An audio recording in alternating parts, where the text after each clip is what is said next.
Carême 2021, espérez encore aujourd'hui. Le sermon du vendredi de Carême avec le Père Yudesh Arnachelem. Un rendez-vous proposé par le studio Capave du diocèse de Port-Louis. L'évangile de Jésus-Christ selon saint Marc.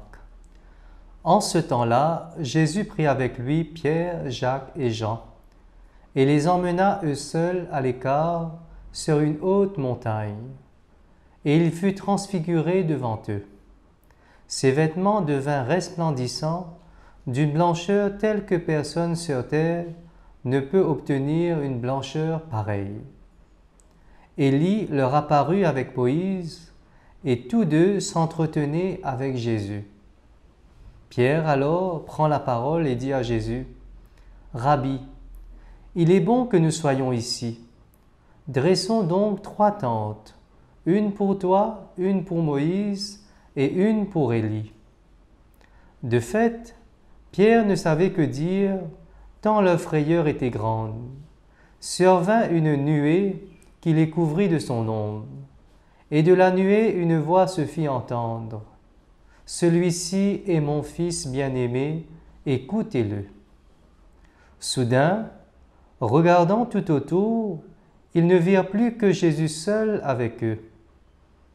Ils descendirent de la montagne, et Jésus leur ordonna de ne raconter à personne ce qu'ils avaient vu, avant que le Fils de l'homme soit ressuscité d'entre les morts.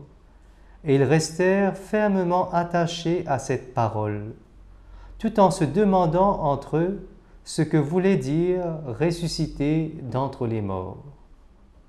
Acclamons la parole de Dieu.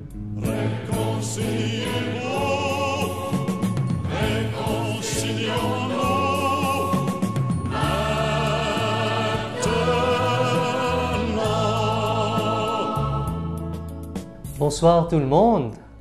Voilà, nous retrouvons pour nos 2e soirées de Carême, où la parole de Dieu est là pour nous aider à mieux entrer dans l'esprit du Carême.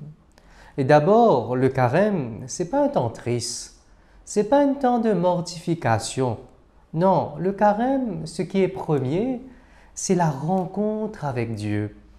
Comme notre évêque, dans sa lettre pastorale 2021, il dit à nous comme ça, au milieu de nos épreuves, comment c'est important de bâtir notre vie sur le roc, de bâtir notre vie, c'est-à-dire sur l'écoute de la parole de Dieu, faire confiance et chercher à rencontrer vraiment Dieu au milieu de cette crise que nous vivons, de cette pandémie qui affecte le monde entier. Et là, je vais vous inviter vraiment à entrer dans la parole de Dieu. Ensemble, à nous vraiment écouter cette parole de Dieu, laisser cette parole de Dieu résonner en nous. À nous regarder dans la première lecture, dans le premier livre de la Bible, le livre de la Genèse, comment Abraham, Dieu dit à Abraham de quitter son pays, quitter sa famille, quitter. Et Abraham pour mettre lui en route vers une terre, et il pour faire confiance à la parole de Dieu. Il pour faire confiance à la parole de Dieu et il pour vivre vraiment ce temps vraiment dans un abandon. Mes amis, vivre le Carême, c'est quitter. C'est quitter notre confort. C'est quitter un peu notre vie un peu tranquille, quitter un peu comme si descendre depuis notre balcon et aller à la rencontre. Aller à la rencontre, c'est dans la parole de Dieu que le Seigneur nous invite à entrer pendant ce temps de Carême. Comme si suivre le Seigneur sur le chemin. Des fois, il y a des chemins qui ne nous pas atteignent. Il y a des imprévus sur notre route. Et c'est là que le Seigneur invite nous à lui faire confiance. Quand il vient combler nous de sa bénédiction. Il vient combler nous de sa bénédiction, pareil, comment il dit à Abraham, « En toi seront bénies toutes les familles de la terre. » Et le grand projet de Dieu, c'est le salut de tous. Il est venu pour nous sauver, il est venu pour que nous ayons le salut. Et l'évangile de la transfiguration que nous venons d'entendre, cet évangile montre-nous cette élévation de Dieu sur la montagne, Jésus. Et nous connaissons bien la montagne dans la Bible, c'est le signe d'une expérience de la rencontre avec Dieu. cette rencontre avec Dieu. Et c'est sur la montagne que Abraham pour manifester la profondeur de la foi. Et aussi, c'est sur la montagne que Moïse pour recevoir les tablettes de la loi, c'est-à-dire les 10 commandements. Et c'est sur la montagne, aujourd'hui, dans l'Évangile, le mont Tabor, que Pierre, Jacques et Jean trouvent Jésus transfiguré dans une lumière resplendissante. Vous êtes pour entrevoir la beauté de Dieu. Et c'est déjà une anticipation, comme si une prophétie de la gloire de Jésus ressuscité. Rappelez-vous dans l'Évangile selon Saint Jean, quand Jésus dit « Je suis la lumière du monde ». Et cette lumière fit manifester dans la vie des disciples. Je fin découvert Jésus resplendissant sur la montagne. Vraiment une lumière extraordinaire. Et ces vêtements, les vêtements de Jésus, étaient blancs que personne sur la terre n'a fin réussi à trouver une blancheur pareille. Alors, mes amis, les disciples étaient heureux. Heureux sur la montagne, mais étaient loin de toutes les préoccupations du monde, à tel point que Pierre, Jacques et Jean ils disent « Il est bon que nous soyons ici, nous bien ici. » Comme si à nous construire trois la tente, une pour toi, une pour Moïse et une pour Élie. De dire ça à Jésus. Et là, Jésus, pour dire « Mais oui, moi, finalement, sur la montagne, à l'écart, pour prier, pour rencontrer Dieu. » Et comment Jésus interpelle-nous dans cette rencontre sur la montagne que la prière est importante, de le rencontrer dans un cœur à cœur. Et les disciples, je trouve bien dans ce bonheur. Mais la voix du Père pour ramener à la réalité. Quand il peut dire, que bon Dieu peut dire, celui-ci est mon Fils bien-aimé, écoutez-le. Aujourd'hui, Jésus est transfiguré, c'est vrai, mais sur la croix, Jésus pour défigurer. Et même ça, Jésus dit, écoutez-le. Dieu dit, écoutez-le, faites confiance, quoi qu'il arrive. Oui, mes amis, nous aussi, comme les disciples, nous envie reste loin par rapport à tout ce qui nous peut tendre, à tous nos soucis quotidiens.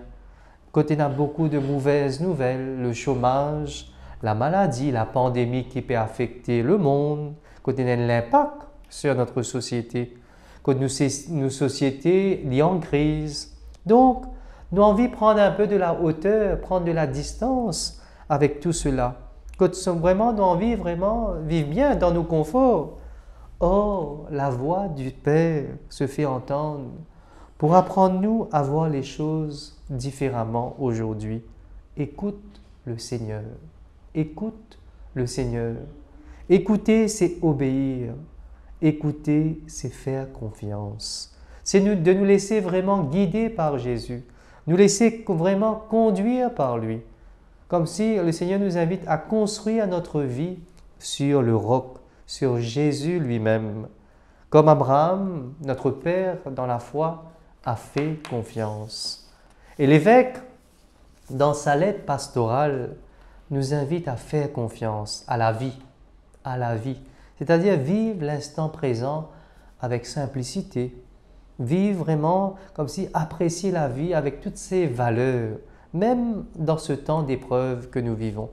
Alors, mes amis, sur la parole de Jésus, les disciples, Pierre, Jacques et Jean, je peux descendre de la montagne.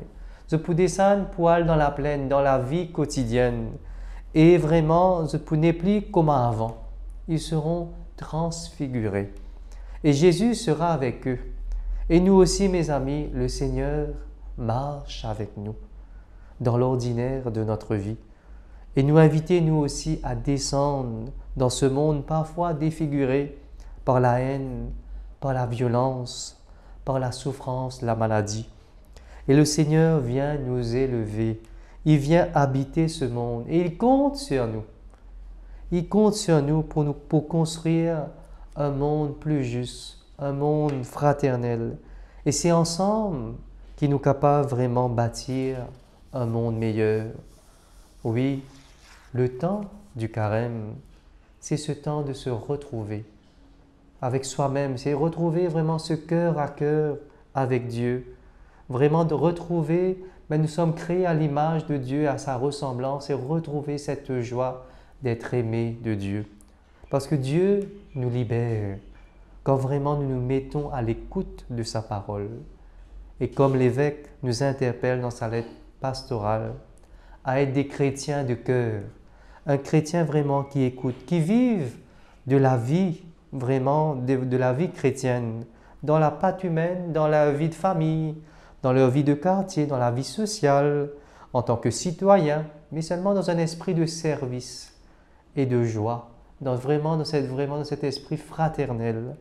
Alors, mes amis, ce passage de la transfiguration du Seigneur, nous laisse-nous vraiment touchés par la parole de Dieu. Par nos baptêmes, nous sommes fils et filles bien-aimés de Dieu. Laissons-nous transfigurer par l'amour du Seigneur. Laissons-nous vraiment recréer par la lumière du Christ ressuscité. Amen.